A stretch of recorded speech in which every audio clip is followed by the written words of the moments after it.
Welcome to Suja சமையல். இன்னைக்கு நம்ம பார்க்க போகிற ரெசிபி ரொம்பவே ஈஸியான கொத்தமல்லி சட்னி. வாங்க அது எப்படி செய்கிறதுன்னு பார்க்கலாம்.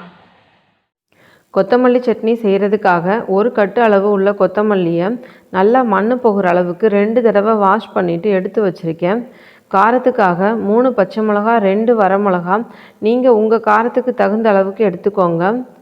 5 பல்லு பூண்டு, ஒரு சின்ன துண்டு அளவு இஞ்சி, ஒரு சின்ன சைஸ் தேங்காயில் ஒரு 1/4 மூடி அளவுக்கு தேங்காய் எடுத்திருக்கேன். ஒரு மீடியம் சைஸ் பெரிய வெங்காயம் பொடுசாக கட் பண்ணி வச்சுருக்கேன். ஒரு சின்ன நெல்லிக்காய் அளவுக்கு புளி எடுத்திருக்கேன். 2 டீஸ்பூன் அளவுக்கு உளுந்தம்பருப்பு, தாளிக்கிறதுக்காக 1/2 டீஸ்பூன் கடுகு, 1/2 டீஸ்பூன் உளுந்து, ஒரு வரமிளகாய். வாணலியில் 2 டீஸ்பூன் அளவுக்கு எண்ணெய் சேர்த்துருக்கேன். முதல்ல இந்த உளுந்தம்பருப்பை சேர்த்து வறுத்துக்கலாம்.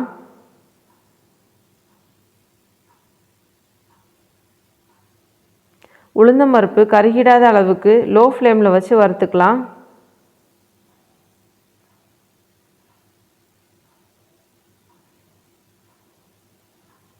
இது கூடவே இந்த 2 வரமிளகாயை சேர்த்து வறுத்துக்கலாம்.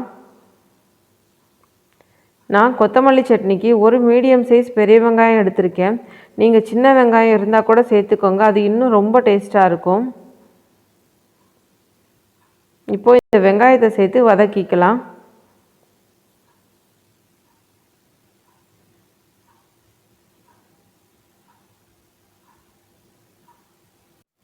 இது கூடவே இந்த பச்சை மிளகாயும் புளியையும் சேர்த்து வதக்கிக்கலாம்.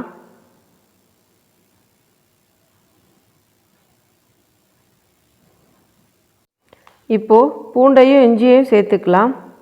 இஞ்சி ஒரு சின்ன துண்டளவுக்கு சேர்த்துக்கோங்க, அதிகமாக சேர்த்துக்க தேவையில்லை.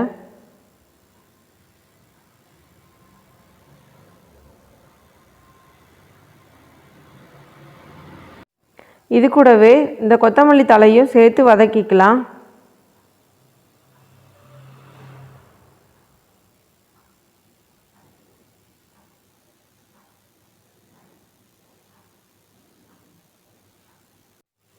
கொத்தமல்லியை ரொம்ப நேரம் வதக்க தேவையில்லை, ஒரு 2 நிமிஷம் மட்டும் வதக்குனா போதும். அப்போ தான் அதோட பச்சைத்தன்மை மாறாமல் இருக்கும். கடைசியாக இந்த தேங்காவையும் சேர்த்துக்கலாம். இதையும் சேர்த்து ஒரு 1 நிமிஷம் வதக்கிக்கலாம்.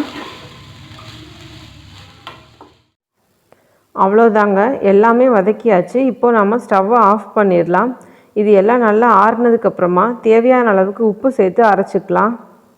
நம்ம வதக்கி வச்ச எல்லாத்தையும் நல்லா ஆறுனதுக்கப்புறமா மிக்சி ஜாரில் சேர்த்தாச்சு.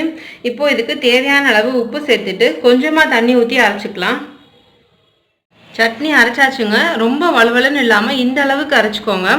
இப்போ நம்ம சட்னிக்கு தாளிச்சிடலாம். பேனில் ஒரு 1 டீஸ்பூன் அளவுக்கு எண்ணெய் சேர்த்துக்கலாம். இதில் இந்த கடுகு உளுந்து சேர்த்துக்கலாம். அடுத்ததாக வரமிளகாயை சேர்த்துக்கலாம். நீங்கள் விருப்பப்பட்டீங்கன்னா ஒரு பிஞ்ச் பெருங்காயம் சேர்த்துக்கோங்க.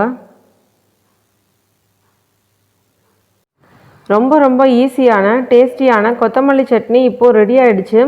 இது உடம்புக்கு ரொம்ப நல்லது, செய்கிறதும் ரொம்ப ஈஸி. இதை நீங்களும் செஞ்சு பார்த்துட்டு உங்கள் கமெண்ட் சொல்லுங்கள்.